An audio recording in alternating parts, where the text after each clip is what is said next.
Am I audible?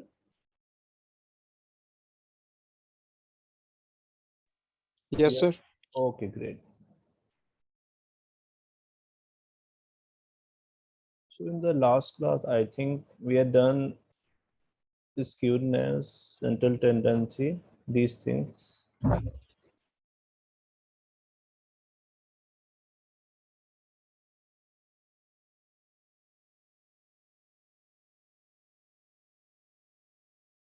Okay, normal curve and empirical rule.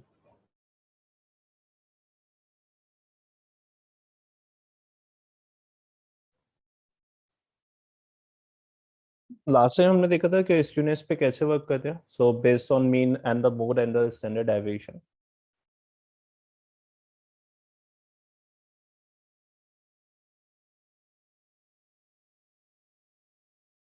तो देखते हैं क्या. आप लेट सपोज अगर मेरे पास डेटा कॉन्टिन्यूस है तो how to draw normal distribution. So हमने देखा bar and the histogram difference between. So this is my histogram and this is my bar. So in the bar, let's suppose, sorry, in the histogram, if I draw my normal distribution, so it's the most continuous random variable will follow the shape of the normal curve. So means that it's a bell, we can say also bell curve. So it tells about my distribution. यानी अगर मेरे पास जो data था, ठीक है, उस data को मैंने हिस्टोग्राम में डिस्ट्रीब्यूट किया basis on the bar. May be मेरे पास कुछ इस तरह डेटा आया. तो देन अगर इन बार्स की अगर मैं अपना डिस्ट्रीब्यूशन करता हूँ तो वो किस तरह से मेरा डेटा डिस्ट्रीब्यूटेड है. ठीक है. तो अगर मुझे डिस्ट्रीब्यूशन देखना है in terms of the probability जो हमने देखा था जब हमने हिस्टोग्राम ड्रॉ किया था, it tells about the probability Y axis पे एंड द एक्स एक्सिस. तो अगर मुझे हिस्टोग्राम ड्रॉ करना है डेफिनेटली यहाँ पे क्या रहेगा, अक्रेंसेस यानी फ्रिक्वेंसी. एंड अगर मुझे फ्रिक्वेंसी को प्रोबेबिलिटी में कन्वर्ट करना है, लेट्स सपोज 50 है मेरी किसी का frequency out of 100, so there is a probability is 0.5. ठीक है. तो I can convert my distribution जो मेरे वाई एक्सिस पर फ्रिक्वेंसी उसे मैं प्रोबेबिलिटी डिस्ट्रीब्यूशन में कन्वर्ट कर सकता हूँ. और जब मैं कन्वर्ट करता हूँ तभी हम लोग क्या कहते हैं, उसे डिस्ट्रीब्यूशन कहते हैं. अदरवाइज अगर यहाँ पे वाई एक्सिस पे मेरा फ्रिक्वेंसी रहेगा तो मैं इसे हमेशा नॉर्मल डिस्ट्रीब्यूटेड कर्व की जगह एक हिस्टोग्राम से रेफरेंस से ड्रॉ करूंगा. But if I draw my probability basis on my occurrences, कितना अक्रेंसेस का प्रोबेबिलिटी कितना है. जैसे एक छोटा सा एग्जांपल ले लेते हैं. Let's suppose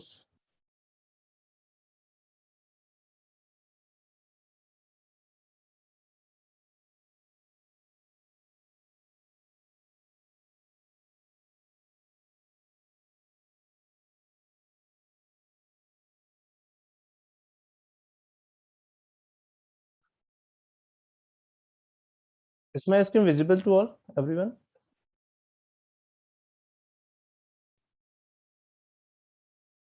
So let's see. There's a bag and in the bag there are 3 red balls and 2 blue balls. ठीक है. तो मुझे अगर इनका हिस्टोग्राम ड्रॉ करना है तो ठीक है, 3 and 2. ठीक है. ये फ्रिक्वेंसी शो कर रहा है 3 red and blue. Let's suppose अगर मुझे कुछ इस तरह से बार में रिप्रेजेंट करना है.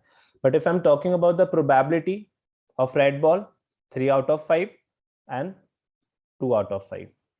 So 3 out of 5 is 0.6 and 2 out of 5 is 0.4. So if I draw this probability on the y-axis, then 0.6 and 0.4. So I can change my occurrences, यानी जो मेरे पास frequency है उस respective values का I can change into the probability.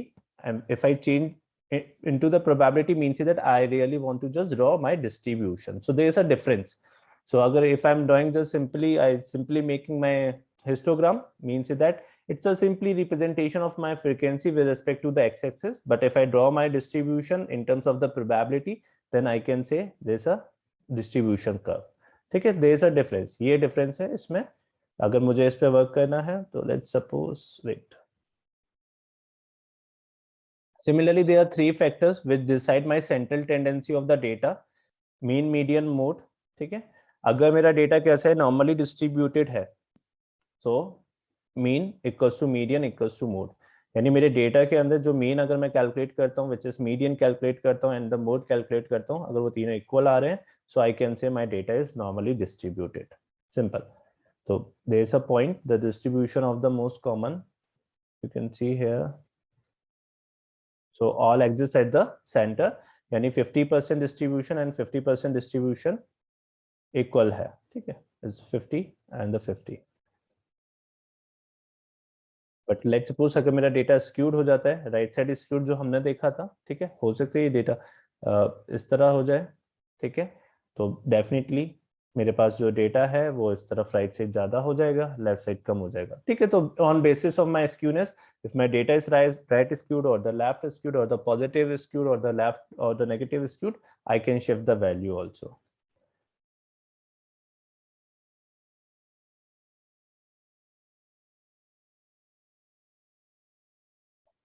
So come to the point which is very very important. तो अभी तक basically हम जो आउटलायर्स पे वर्क करते थे, it's 25%, there's a 50, there's a 70, and this is my viscous point. And let's suppose अगर मुझे Q1 calculate करना है, then I can calculate my Q1 also, then I can calculate my Q3 also, ठीक है, it's simple. And let's suppose if I calculate my outliers, then Q1 minus 1.5 IQR and Q3 plus 1.5 IQR. So by the help of this formula, I can calculate also. It's simple. And this is my interquantile range. But let's suppose अगर मुझे वो empirical के through देखना है, means empirical, there is a generalized thing. यानी अगर ये जो 1.5 IQR है, and I'm taking Q3 plus 1.5 and Q1 minus 1.5, ये कहीं ना कहीं से ड्राइव हुआ होगा. Definitely there is empirical formula, so we will see the empirical formula by the help of normal distribution curve. So here you can see there's a mean, mode, median, and we are considering my data is normally distributed. If my data is normally distributed, then I can do these kind of empirical things. So this is my mean, mode, and the median point. So 50% data left side distributed है and 50% data is my right side. But if I'm moving one standard deviation far from the mean, यानी मैं कहाँ से जा रहा हूँ, mean से one standard deviation दूर जा रहा हूँ. यानी मेरे पास डेटा था, if I calculate my standard deviation and if I am moving to the left and my step is one standard deviation. Similarly, if I'm moving far from the mean, which is one standard deviation, so I'll get my 68% of the data. So 34% of the data I'll get from the mean towards the right side and 34% of the data I'll get towards the left side. ठीक है, अगर मैं एक एक standard deviation move करता हूँ तो मुझे 68% of the data मिल जाएगा. Similarly, if I'm moving two standard deviation of the data, means I'll get 95% of my data. Similarly, if I'm moving 3 sigma of the data, I'll get my 99.97% of the data. So this is just the empirical things. यानी distribution का main purpose ही ये है कि अगर मुझे ये पता करना हो कि how many values are falling under the 60% of your confidence interval, then you can say these things. How many values are falling under the 90% of the confidence interval, then you can say okay 95% means that ये range यहाँ से लेके यहाँ तक होना चाहिए. ठीक है, we will see some examples, don't worry. So these are the generalized thing. So standard deviation you already know how to calculate the standard deviation. ठीक है, अगर मेरे पास डेटा है, मैं standard deviation से ही मुझे पता चलेगा. अगर standard deviation है तो all the values just lie at the center. कोई distribution ही नहीं होगा अगर उसमें standard deviation नहीं है तो. Then there is a sigma. So standard deviation you are just from the mean. It's simple. Similarly, 2 sigma. So 60% values fall within the one standard deviation of the mean. Okay, this is just kind of, you can say, empirical things. So 68% of the value आपकी 1 sigma range में fall करती है. Then you can see 95% of the value fall within 2 standard deviation of the mean.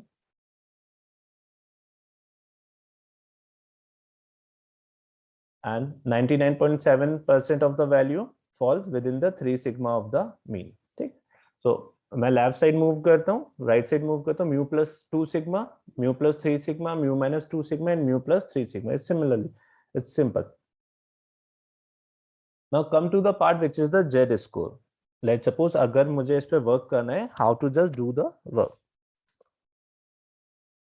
So Z score are just kind of standardized value जो क्या करता है, compare score in different distribution. So based on the z score मैं क्या करूंगा, अपने distribution को बताऊंगा, okay which distribution is good or not. Let's suppose it's helpful to just create your inferences. तो अगर मेरे पास कोई डेटा है, and in the data I can say average salary in any company is 1 lakh rupees.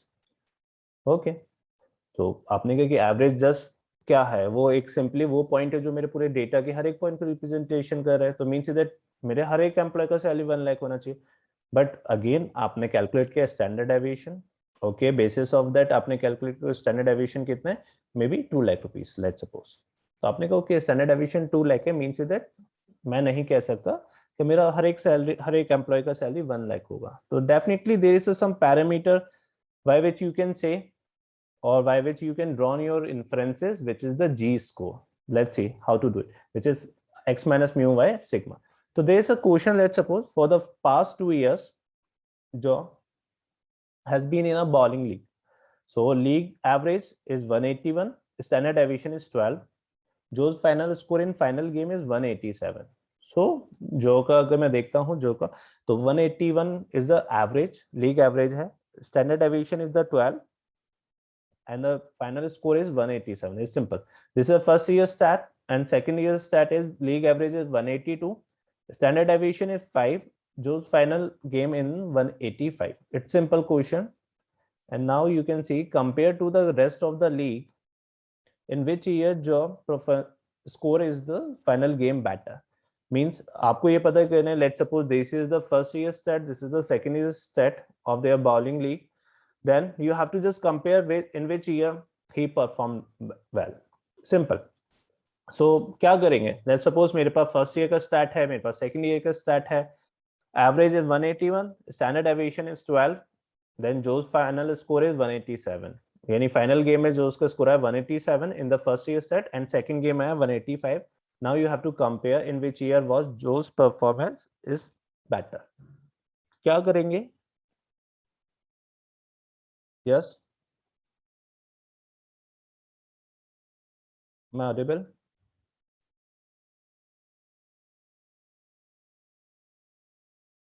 Yes.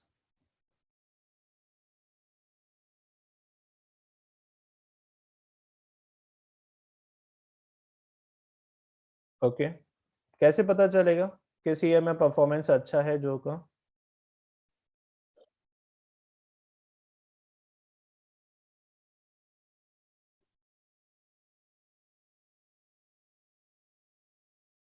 Yes, any answer?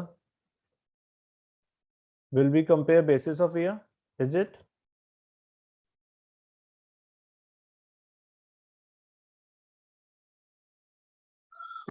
Yes,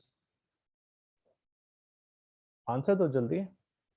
it's simple, very simple. You have to compare the standard deviation. So let's suppose 181 minus का 1 sigma and 181 plus का 1 sigma. So 181 sigma is 12 is 193, and if you are moving towards the left, so 181 minus का 12 is 169. Simple. सो अगर 68% confidence interval से कहता हूँ तो जो का परफॉर्मेंस कैसा था, 169 से 193. ठीक है, and let's suppose if I am comparing of the second stat, so 182 plus 5 which is 187 to you can say 178. So मेरे पास अगर let's suppose if I am talking about the consistency, तो मैं कह सकता हूँ कि विच 68% जो का जो परफॉर्मेंस होगा वो 178 से 187 के बीच में रहेगा. But in the first is that if I compare these things, so the range would be high, which is 169 to 193 है. यानी 193 भी हो सकता है, 169 भी हो सकता है. तो आप समझ सकते हो ना कि लोअर साइड भी नीचे है, अपर साइड भी है. तो मीन्स दैट इसमें ज्यादा uncertainty as comparatively to second year stat. तो मैं इसके बेसिस पे देख सकता हूँ. And second thing is that which is the G score. So basis on the G score we can also compare. This is x minus mu by sigma. Simple. Let's see देखते हैं इसे.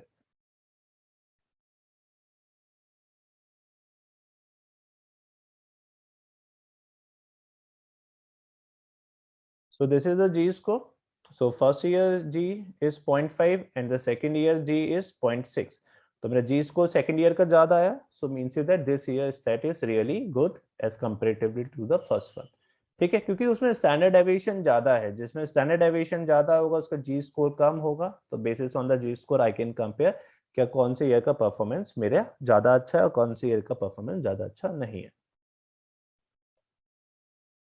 So you can see here, just simple. If I draw this normal distribution curve, so league average is 181 and the standard deviation is 12. जो final score is 187, G value is 0.5. It's simple. So मेरा mean कितना है? This one, this is my mean. ठीक है, 182, 5, 185.6. This one. देखेंगे ये अभी एक ये जो लाइन है ये कैसे इस पॉइंट को कैलकुलेट किया. सो मीन से दैट अगर मेरा जी स्कोर 0.6 है तो मैं वो एक फाइनल स्कोर का रेंज दे सकता हूँ, अगर मेरा जी स्कोर 0.5 है तो मैं फाइनल स्कोर का एक रेंज दे सकता हूँ. So basis on that we will see by the help of z table. ठीक है, don't worry.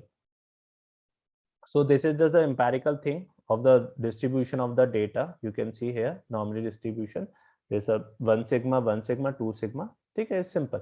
So this is my 4, 1, 1. There's a 1 standard deviation, 3, 4, 2 sigma. It's simple.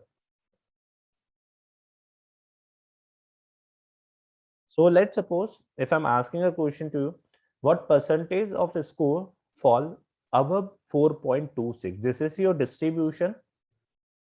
Simple. This is your distribution. Mu equals to 4. Simple. I'm asking what percentage of the score fall above 4.25. यानी there's a value जो कहाँ होगा, यहाँ होगा 4.25. It's simple. यानी मुझे वो percentage बताना है, यानी कितने परसेंट वैल्यू मेरी 4.25 से अबव आ रही है. सिंपल. यानी मुझे कौन सा परसेंटेज बताना है, ये परसेंटेज बताना है. ठीक है, तो मुझे पता है कि 4 is my mean which is 50% and this is also 50%. Okay, तो 4.25 मीन्स दैट अगर मैं ये कैलकुलेट कर लेता हूँ, ठीक है, तो मुझे पता चल जाएगा कितने परसेंट ऑफ द वैल्यू मेरी यहाँ पे फॉल कर रही है. सिंपल. तो मेरे पास z का वैल्यू है which is x minus mu divided by standard deviation. z मेरे पास है x, ओके, 4.25 माइनस का mu is 4 and the sigma is 1. Simple. तो g मेरा इज 0.25. It's simple. यानी मुझे पता चल गया कि 4.25 से मेरे पास जो ऊपर वैल्यू है वो मुझे पता करना है, उसका परसेंटेज पता करना है. तो वो परसेंटेज पता करने के लिए यानी g का वैल्यू कैलकुलेट करना पड़ेगा एंड देन अब हमें कहाँ जाना पड़ेगा, जी टेबल पर. लेट्स सी देखते हैं. ठीक है, तो यही मेरा जो परसेंटेज है वही मेरा परसेंटेज कौन सा है जो फॉल कर रहा है ग्रेटर देन 4.25. It's simple. मैंने जी कैलकुलेट किया अपना एंड ओके, ठीक है. So z is 0.25 again. ठीक है, पॉइंट ये आप समझ सकते हो. Now come to the part which is very very important. So let's suppose if I'm drawing my distribution and this is my G. So 4.25, this is the value. So this part showing tail and this part is my body. If G value is positive, if G value is negative, then order will be reversed. ठीक है, तो tail, this is tail and this is body. If G is negative, तो मेरे पास जो मेरा अभी distribution आएगा which is in the body terms में मेरे पास डिस्ट्रीब्यूशन आएगा. यानी अगर मेरा जी का वैल्यू 0.25 है तो उसके टर्म्स में मेरा बॉडी का डिस्ट्रीब्यूशन आएगा. तो बॉडी का अगर परसेंटेज आ गया तो rest of the part is my tail percentage. Simple. Now come to the part, क्या मेरे पास क्या है, बॉडी का परसेंटेज मुझे कैलकुलेट करना है. तो मेरा जी वैल्यू कितना था, 0.25. Now here this one 0.25, sorry, this 0.25. ये 0.25 पे आपको क्या शो कर रहा है, जब जी का वैल्यू 0.25 है तो बॉडी का परसेंटेज कितना है, 0.59. So means this is my distribution. तो मैंने अभी बताया था कि अगर मेरा जी पॉजिटिव है तो this is the body and this is the tail. तो ये बता रहा है जब जी का वैल्यू 0.25 है तो 59% वैल्यूज कैसी हैं, 59.87% वैल्यूज ऐसी हैं जो लेस देन है 4.25 से, तो मुझे पता करना है greater than 0.25. So means is that अगर 59.87% values fall कर रही हैं, lies below the 4.25, तो means is that if I deduct or if I subtract 100 minus 59.87, then I'll get how many values are fall above the 4.25. Yes or no, everyone? समझ में आ रहा है? How to just calculate the percentage? Yes or no? Yeah, yes, sir. It's simple. So by the help of the G table, you can just calculate how many values fall at that percentage, how many values fall at that percentage. The condition is that G is positive, then you have to take in this order. The left one is your body and right one is your tail. If G is negative, then order will be reverse. So left side is your tail and the right side is your body. Simple. It's just kind of empirical things. You have to just, maybe you have to just remember these things during calculation of this percentage. So now come to the part, देखते हैं. So this is my table. G is 0.25 and 0.25 is 59.87. This is the percentage, 59.287.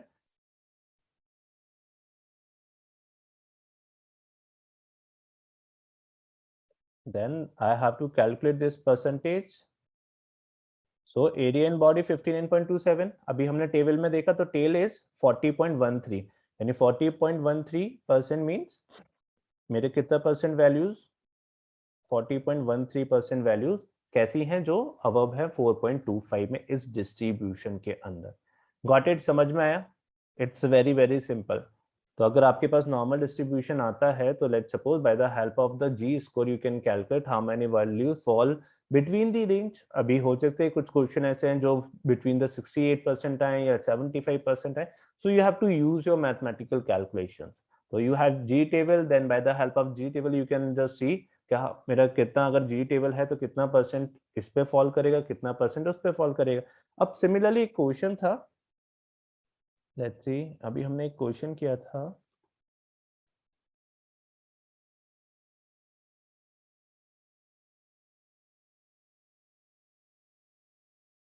जिसमें मेरा जी का table, जी का value 0.5 and जी का value 0.6 आया था. ठीक है, तो अगर मुझे 0.5 के कॉरेस्पॉन्डिंग देखना है विच इज 69.15%, मीन्स मेरे पास 70% डेटा कैसा है जो बॉडी में फॉल हो रहा है, नहीं 30% डेटा कौन सा है जो उसके बाद टेल में आ रहा है. इसी तरह अगर मैं 0.6 पे देखता हूँ, there is a value 0.6, so 72% data is this one, then 72 and the rest of the part is 28%, let's suppose. तो मेरा डेटा टेल पे, तो देन यू कैन अंडरस्टैंड कि जी वैल्यू कितना इंपॉर्टेंट है टू कंसीडर कि कितने परसेंट मेरा वैल्यूज यहाँ पे फॉल होगा, कितने परसेंट मेरा वैल्यूज यहाँ पे फॉल होगा. तो basis on the z table you can just calculate these things.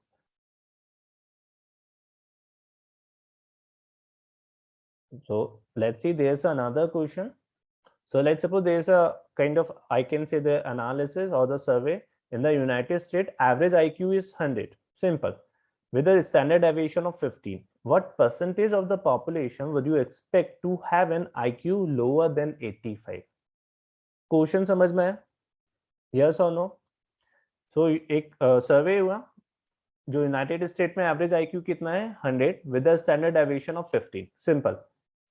Then you have to tell the percentage of the population would you expect to have an IQ lower than 15 or lower than 85. It's very very simple. क्या करेंगे?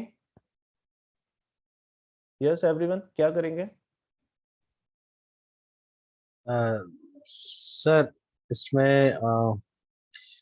वही जो अभी आपने formula बताया उसका z score का, z equals to mean minus mu and divided by standard deviation. So इसमें जो क्या कहते दो IQ लोअर है वो 85 माइनस एवरेज IQ 100 है. अब मैं जी का वैल्यू कैसे कैलकुलेट करूं, मुझे बताओ जी का वैल्यू. इसमें sir 85 minus 100 and standard deviation 15 है. तो 15 डिवाइड बाय 15 इसका होगा 1.01 आएगा सर इसका। 1 आएगा आंसर। हाँ जी सर, क्योंकि 1 आएगा 85 एवरीवन। 85 इसका क्या कहते हैं, ये आईक्यू लोअर है, और इसका जो स्टैंडर्ड एवरेज है वो आईक्यू 100 है। 85 माइनस 100 हो जाएगा 15, और जो ओके, स्टैंडर्ड डेविएशन है वो 15 है ही। तो 15 15 बन जा 15, तो 15 ही आएगा। Definitely answer is -1। Got it. Okay okay, हाँ ओके, -15 हो जाएगा ना वो, सॉरी। So answer is -1, तो G is -1 means is that अब मेरे पास देखो there's a you can say the gimmick also, whatever you want to call, this is tail and this is body. Got it? Z table से यानी अगर मैं 1 के corresponding जाता हूं तो मुझे बॉडी का परसेंटेज मिल जाएगा, means lower than 85। But at the same time अब मुझे जी का वैल्यू क्या मिल रहा है, -1। सो -1 मीन्स दैट अब मुझे किसका मिलेगा percentage, which is of tail. So मुझे क्या करना है, टेल का परसेंटेज मिलेगा, तो then I have to calculate the body percentage. Got it. तो अगर लोअर देन, अगर ये सीधे अगर ये लेट सपोज 1 का है विच इज मे बी अगर 84 होता, तो मैं कहता 84% ऑफ द डेटा, जो कौन सा डेटा है यूनाइटेड स्टेट में लोअर देन 85 आईक्यू है, but here z value is -1। So means that मुझे अब किसका डेटा मिलेगा, टेल का डेटा मिलेगा, और टेल के डेटा से मुझे बॉडी का डेटा, यानी जो टेबल मेरे पास मुझे परसेंटेज देगा वो टेल का है, इट्स नॉट बॉडी। यानी lower than 85 means is that this percentage. Got it. So let's see, देखते हैं कि 1 के कॉरेस्पॉन्डिंग मेरे पास क्या परसेंटेज आता है बॉडी का, then we will convert into the tail part. So is -1, so come to the one which is 84.13। जब g का वैल्यू 1 है, 84.13 मीन्स दैट ये मुझे क्या रिप्रेजेंट कर रहा है, this is my mu. So g is 1, so means ये मुझे यहाँ पे दिखा रहा है 84.13, दिस इज द परसेंटेज। यानी ये किसका परसेंटेज है, बॉडी का। For g equals to 1, rest of the part नहीं इज सर, 84.13 नहीं, 0.8413 है। it's 84% of the data lies Okay. lies below this value। हाँ, यस यस। तो लेट सपोज अगर नहीं कनेक्ट कर पा रहे हो, मैं दोबारा बताता हूँ। तो मेरे पास डिस्ट्रीब्यूशन कैसा है, mu equals to 100, then 1 sigma is sigma is 15 and sigma is -15, it's simple। okay, so 15, so this is 85, this value is 85 and this value is 115, it's simple। अब मुझे कौन सी वैल्यूज पता करनी है, जो इससे बिलो है, यानी मुझे वो पता करना है कि कितने percent of the population United state having IQ lower than 85। Got it. तो मुझे वो पता करना है, तो मैंने कहा ठीक है, मैंने जी का कैलकुलेट किया which is x minus mu divided by standard aviation, x is 85 minus mu is 100 and sigma is 15, तो जी का वैल्यू है -1। ठीक है। अगर लेट सपोज मैं एक हाइपोथेटिकल एग्जांपल ले रहा हूं, अगर जी का वैल्यू कितना आया होता, 1। ठीक है। तो जी का वैल्यू अगर 1 आया होता, ठीक है, तो मुझे समझ में आ जाता okay this is my body, this part, यानी मुझे इसकी इस लाइन के अकॉर्डिंग वर्क करना पड़ेगा। तो इस लाइन के लेफ्ट साइड मेरे पास क्या मिलेगा, बॉडी, एंड ये पार्ट कौन सा मिलेगा, टेल, क्योंकि मुझे 85 पे वर्क करना है ना। तो 85 मीन्स दैट मेरे पास ये लाइन आ गया, तो लाइन के लेफ्ट साइड मैंने बताया था बॉडी मिलता है, and sorry left side body मिलता है एंड राइट साइड टेल मिलता है। सिंपल, जब मेरा कैसा है, जी वैल्यू पॉजिटिव है, सिंपल। बट यहाँ पे क्या हुआ, जी वैल्यू नेगेटिव हो गया, means that z value negative हो गया तो ऑर्डर रिवर्स हो गया, यानी ये मेरा क्या हो जाएगा, टेल हो जाएगा, और ये क्या हो जाएगा, बॉडी हो जाएगा। Got it. तो अब मुझे जो परसेंटेज मिलेगा विच इज 8.84, वो क्या है, 84% of the data, this one, यानी 84% of the data greater than 85 IQ, and if I deduct 100 minus 84, 13, which is maybe I can say is 14 point, which is 87, 40.87% of the data, lies below the IQ 85. Got it? ये सबको समझ में आया या नहीं ये बताओ. It's really important. Everyone yes or no? Simple है बिल्कुल. That is negative, that's why it is showing data of tail. Definitely, बिल्कुल. Got it? तो अगर let's suppose same question में मैं ये पूछता क्या मेरा यही same scenario है in a USA survey. Mean IQ is 100, standard deviation is 15. Now my question comes, how much % of the population falls above the IQ of 85? तो आपका आंसर क्या होता? Question is same.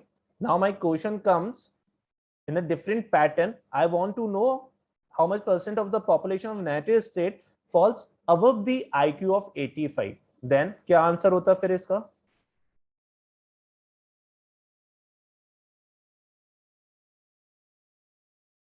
Yes, everyone. अगर समझ में आ गया तो इट्स सिंपल. क्या होगा आंसर? सर फॉर्मूला तो सेम ही होगा सर इसका, बस सब -1 कुछ नहीं आएगा, 1 आएगा इसमें. नो सेम आएगा बेबी, क्योंकि आई am talking about 85, I am not talking about 115. Okay दादी, आप यू सेड अबव 85. मुझे वो % ऑफ पॉपुलेशन पता करना है जिसका IQ लेवल 85 से अबव है. और एवरेज 100 ही है अभी तक. Average is 100, standard deviation is 15. Now I want to know how वही much सेम % होगा of सर, सेम होगा, सॉरी सेम होगा. आंसर क्या होगा? अब इस केस में आंसर क्या होगा? ठीक है, हमने ब्लो का आंसर देखा कि कितने % ऑफ द पॉपुलेशन जिनका IQ लेस देन 85 है, हमने ये देखा. अब मुझे देखने ग्रेटर देन 85. देन अच्छा ये बताओ, पहले इस कनेक्ट कर पा रहे हो नहीं कर पा रहे हो? मैं दोबारा रिपीट कर दूंगा. It's very very important, specially जब आप रिसर्च वर्क में जाते हो कहीं भी, वहां इंपॉर्टेंट है. ठीक है, नहीं कर पा रहे connect. Good Viplav, good. Answer is 84.13. मैं दोबारा रिपीट कर रहा हूँ. अब पहले सोनी ये बताओ कहाँ पे कनेक्ट नहीं कर पा रहे हो? क्या अभी क्या समझ में नहीं आ रहा ये बताओ? और किस किस को समझ में नहीं आ रहा? Yes fast. ठीक है, नहीं आ रहा तो नहीं आ रहा ना, कोई बात नहीं, मैं दोबारा रिपीट कर दूंगा, नो इशू. किस किस को और ठीक है एक बार रिपीट करना है? ठीक है, मैं एक बार दोबारा रिपीट करता हूँ. ठीक है,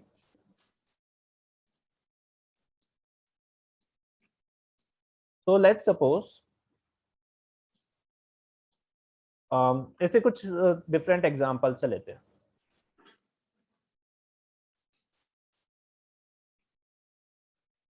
एक क्लास है, उस क्लास में एवरेज मार्क्स हैं 60. Please mute. ठीक है, एक क्लास है उसका एवरेज मार्क्स है 60. अच्छा पहले ये समझ में आ रहा है ये कर क्यों रहे हैं हम? ये कनेक्ट कर पा रहे हो? ये जी क्यों कर रहे हैं ये समझ में आ रहा है या नहीं? पहले ये बताओ.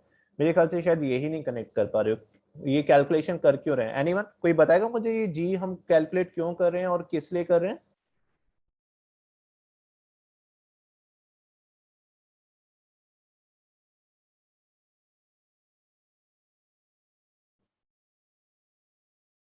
Yes anyone,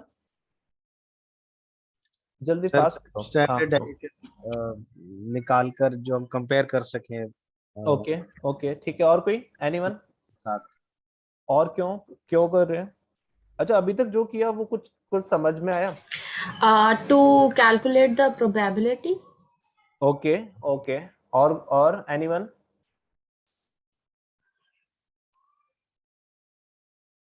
anyone? अच्छा लेट्स सपोज, चलो ठीक है, इसीलिए शायद कनेक्ट नहीं कर पाए. अभी तक हम किसकी बात कर रहे थे? विच इज डिस्क्रिप्टिव स्टैटिस्टिक की. Descriptive means is that okay in my data there is a mean, mode, median, standard deviation, variance. जो मुझे क्या बता रहा था? मेरे डेटा का एक ट्रेंड बता रहा था. क्या एक सेंट्रल टेंडेंसी कहाँ है, वो एक पॉइंट कौन सा है जो मेरे हर एक पॉइंट को रिप्रेजेंट कर रहा है, कितना स्टैंडर्ड डेविएशन है, कितना मेरे डेटा में स्प्रेड है, कहाँ से कहाँ तक उसका रेंज है, मिनिमम वैल्यू क्या है, मैक्सिमम वैल्यू क्या है, कुछ ऐसे पॉइंट्स हैं क्या नहीं जो मेरे डेटा में कुछ एक्सेप्शंस पॉइंट शो कर रहे हों, कुछ एक्सेप्शनल वैल्यूज हों, एनोमलीज हों. अभी तक हम इस पे वर्क कर रहे थे. अब हम क्या कर रहे हैं? क्या लेट सपोज मैंने कहा क्या विराट आज के मैच में 50 स्कोर करेगा क्योंकि विराट का score average is 50 and standard deviation is 10. तो ये मैंने जब स्टेटमेंट बोला तो मैंने उस स्टेटमेंट में जब बोला तो आपने मुझसे कहा कि आप कैसे कह सकते हो, कितनी परसेंट आपके पास उसका एश्योर्ड रेशियो है, यू कैन से, और यू कैन से क्या प्रोबेबिलिटी है, कितने परसेंट प्रोबेबिलिटी से आप कह सकते हो कि विराट आज जो स्कोर करेगा वो 50 करेगा। तो मीन्स दैट मुझे यानी अब इन्फ्रेंसेस जो मैं ड्रॉ कर रहा हूं मुझे उसको प्रूव करना पड़ेगा, ठीक है। यानी प्रूव करने के लिए मुझे क्या करना पड़ेगा, जी टेबल का हेल्प लेना पड़ेगा, यानी वो परसेंटेज मुझे बताएगा कितना percent of the value falls this value and कितना percent of the value fall. तो मैंने कहा कि विराट का average is 50 and let suppose मैंने ऐसे कहा विराट का average is 50 sorry and standard deviation is 20। Got it, it's very very simple. और मैंने कहा विराट आज के मैच में जो स्कोर करेगा वो 40 करेगा। अब आपने कहा क्या कितने परसेंट आप कॉन्फिडेंस इंटरवल से कह सकते हो क्या, या एक लेमैन में कह रहा हूं कितने परसेंट प्रोबेबिलिटी से कह सकते हो कि Virat will score 40 in this match. तो मैं कहूंगा no, I am just simple giving that assumption. तो अगर आप स्टैटिस्टिक्स पे काम कर रहे हो और आप ऐसे एजम्पशन दे रहे हो तो means that it is just kind of false statement, तो you have to prove it. अब प्रूव इट के लिए means that there is a empirical thing which is the z value. G value tells about the percentage, about the certainty of your statement, कितने percent confidence से आप बोल सकते हो। तो ठीक है, मैंने कहा ओके G कैलकुलेट करते हैं, x minus mu by sigma, x is the 40, mu is the 50 and standard deviation is 20, simple, minus 10 is 20 which is minus का 0.5। got it, मेरा G वैल्यू आया माइनस का 0.5।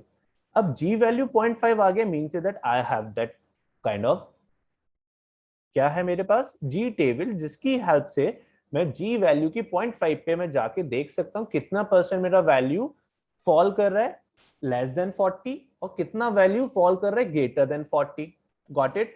तो यानी अब जो 40 मैंने कहा मैं उसको 40 ना कह के मैं कहूंगा okay Virat will score less than 40, this is the percentage, Virat will score greater than 40, this is the percentage. अब यहाँ पे एक छोटा सा मैं पहले 40 नहीं लेता हूँ 60 लेता हूँ क्योंकि यहाँ पे माइनस वैल्यू तो दोबारा फिर आप कंफ्यूज हो जाओगे। आई विल टेक 60, ठीक है, मेरे पास पॉजिटिव वैल्यू आ गई, तो मेरे पास पॉजिटिव वैल्यू आ गई तो 0.5। Got it. मैंने कहा ठीक है this is the distribution of Virat inning, मेरे पास ये वैल्यू आया विच इज यू कैन से 60 and this is the value of the mean which is 50 and this is the value of the one deviation that this is 70 and this is the value of 30। got it। so ये मेरा mean है और मैंने विराट का statement दिया यहाँ पे, ठीक है, दिस इज माय पॉइंट 60। यानी अब मेरे पास जो पॉइंट होगा दिस वन, ये मुझे क्या बताएगा body and this will give tail. तो मैं क्या करूंगा, सॉरी ये 0.5 ही है, ठीक है, पहले हम पॉजिटिव लेने हैं। तो मैंने कहा ओके विराट का जो जो 60 का मैंने अजम्पशन किया था उसका जी वैल्यू आया विच इज 0.5। तो 0.5 पे जाके देखते हैं और देखते हैं कितने परसेंट ऑफ द वैल्यू, यानी मेरे स्टेटमेंट में कितने परसेंट चांसेस है कि विराट 60 से लेस देन स्कोर करेगा और कितने परसेंट चांसेस है विराट 60 से अबव स्कोर करेगा। तो मैंने कहा ठीक है 0.5 पे गए, 0.5 is this one 69.15, this is the percentage of the body.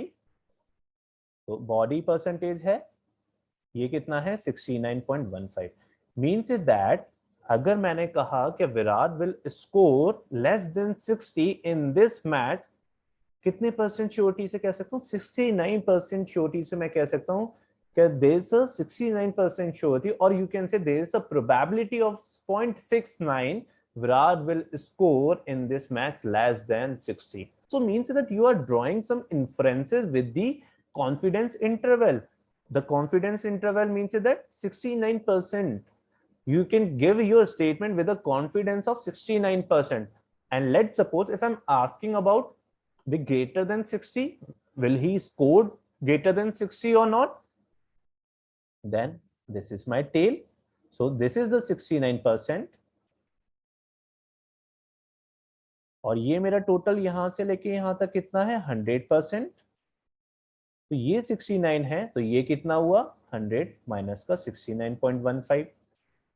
Got it? So you can say 69.15. So you can say is 30.85%. यानी अगर मैंने आपसे पूछा Virat will he score 20 greater than 60 in this match or not, so आप कह सकते हो 30% is the probability, or you can say with the 30% confidence interval Virat will score greater than 60 in this particular inning. Got it? अभी समझ में आया everyone? Yes or no? Yes or no? Simple. Everyone? ठीक है. Now come to the question again. अभी हमने क्या किया? 60 पे लिया. अब क्या करते हैं? इसे थोड़ा सा और चेंज करते हैं. मैंने इसमें थोड़ा सा चेंज किया. मैंने कहा okay, mean is again 50, standard deviation is again 20. Now I am checking at the value of 30. यानी मैंने कहा विराट आज के मैच में 30 स्कोर करेगा.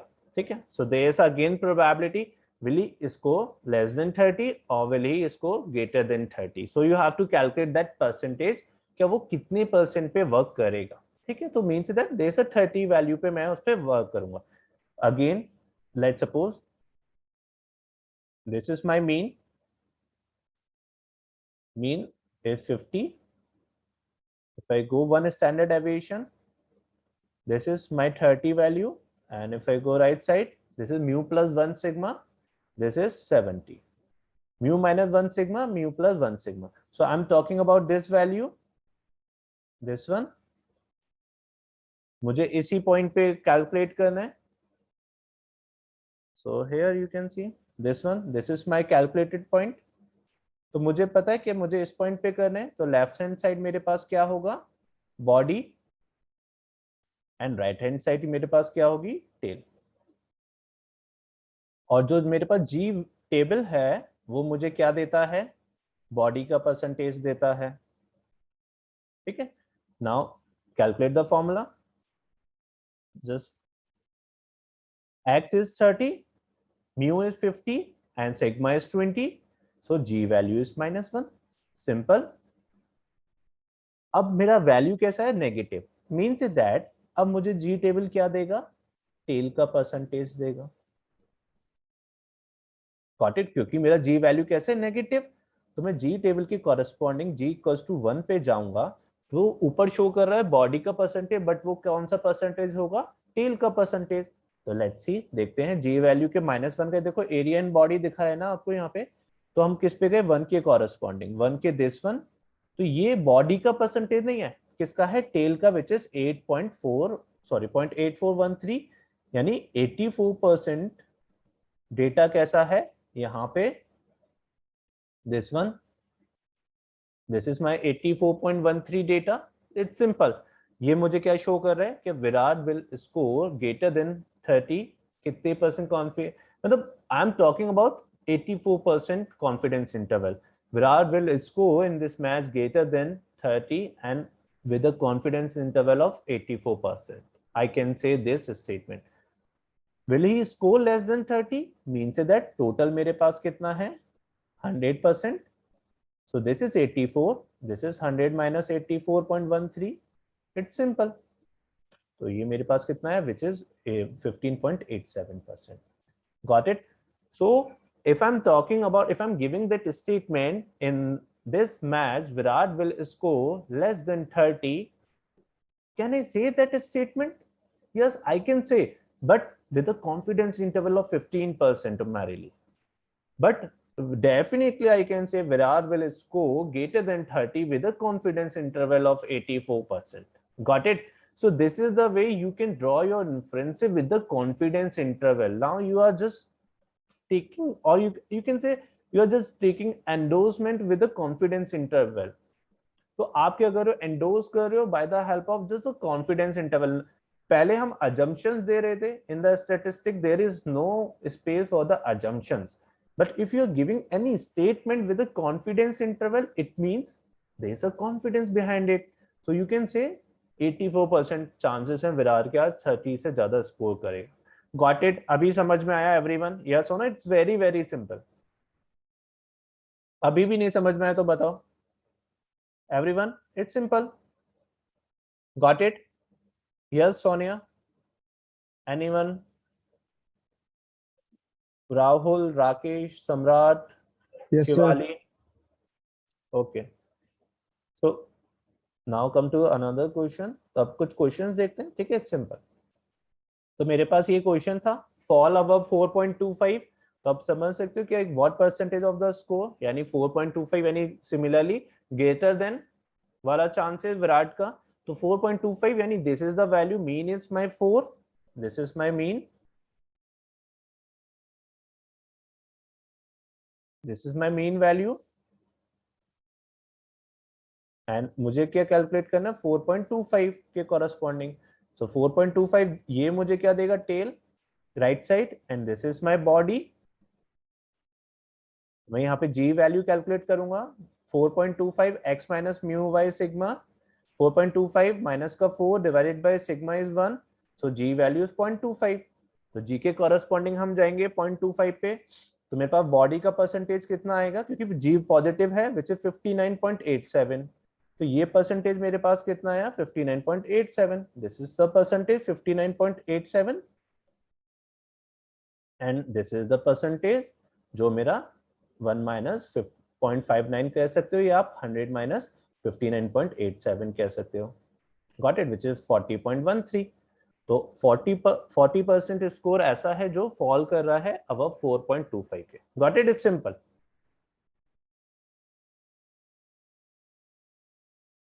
सो again there is a problem, यानी मुझे क्या करना है? Have an IQ lower than 85, calculate करूंगा, ठीक है?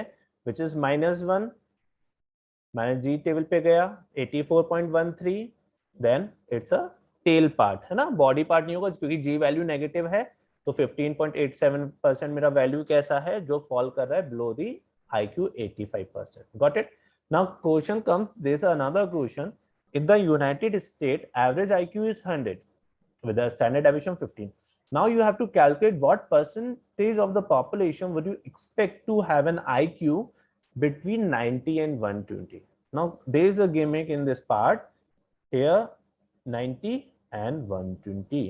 अब आपको इनके बीच का पॉपुलेशन परसेंटेज बताना है जिनका IQ 90 से 120 के बीच में आ रहा है। Means that there is a small kind of trick, you have to just use that trick. यानी अब आपके पास ये नहीं है कि below 90 बता रहा है, above 90 बता रहा है। Now you have to calculate percentage of the population which falls in the range of the IQ 90 and 120. Got it? समझ में आया everyone? कैसे करेंगे? Let's see. मुझे बताओ, पहले ये बताओ क्वेश्चन समझ में आया? Yes or no?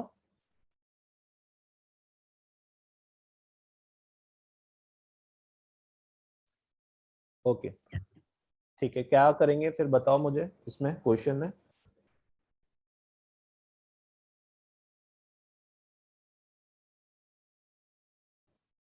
यस, जल्दी बताओ। It's simple, very very simple. अगर थोड़ा सा वो आप लॉजिक समझ गए ना तो इसे कर, और इजी है, बहुत इजी है। सर ये 2 बार कैलकुलेट होगा? ओके, और कैसे करूंगा मैं 2 बार कैलकुलेट? क्योंकि वी गॉट 2 वैल्यूज, एक 90 है, एक 120 है। ठीक है, तो वही मीन माइनस म्यू ओके, मैं डिवाइड फॉर्मूला बाय यहाँ पे लिख दे रहा हूँ, z is x minus mu divided by sigma.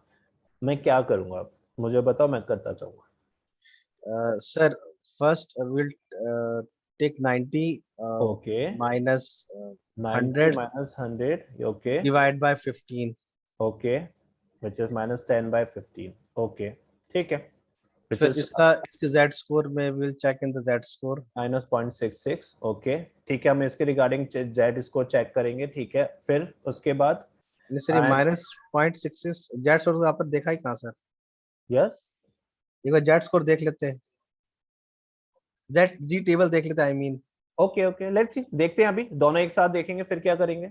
एक जी वैल्यू आ गई विच इज माइनस 0.66, ठीक है, मेरे पास we will do same with the another number which is 120.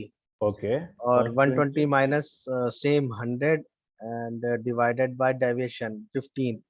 Okay तो इसमें सर वही 20 आ जाएगा, तो मतलब पॉजिटिव होगा। This one it will the positive number. 1.33 I think 4.4:3 and 1.33 yes. तो मेरे पास ओके सेकंड जी टेबल आ गई 1.33। ठीक है, अब मैं क्या करूंगा, जाके दो एरिया बॉडी देखूंगा। हाँ, ठीक है अब इसमें 0. ठीक है, अब वेट 66 वेट और वेट वेट 1.33 वेट check अब मुझे करेंगे। बलविंदर ने मुझे ठीक है पार्ट दे दिया, जी वैल्यू कैलकुलेट। अब मुझे सेकंड पार्ट कोई बताओ, बलविंदर आप मत बताओ। अब मैं क्या करूंगा, उसके बाद कैसे पता चलेगा मुझे क्या कितने percent of the population fall कर रहा है 90 से 120 के बीच में? अब क्या करूंगा? एनीवन? आधा 70% वर्क हो चुका है आपका, अब बस आपको अपना मैथमेटिक्स यूज करना है। क्या करूंगा अब? सर ये इसका सब यस हेड पार्ट कैलकुलेट करके दोनों का and then we can take a difference. Okay, let suppose मैंने जी पे वैल्यू देखा, ठीक है, विच इज 0.6 के रिगार्डिंग, एंड लेट सपोज वो वैल्यू आया 72%। ठीक है, और 1.3 के रिगार्डिंग मेरे पास वैल्यू आया 87%। मैंने दोनों आपको दे दिया, no need to go for the z table. 0.6 के रिगार्डिंग एरिया ऑफ बॉडी है 72% एंड 1.33 के रिगार्डिंग एरिया ऑफ बॉडी है 87%। अब क्या करूंगा, कैसे? आपके पास दोनों वैल्यूज आ चुकी हैं, अब मुझे बताओ कि परसेंटेज ऑफ द पॉपुलेशन कैसे कैलकुलेट करूंगा 90 से 120 के बीच में? सर 87% जो है उस मतलब 1 से माइनस करके तो आपके पास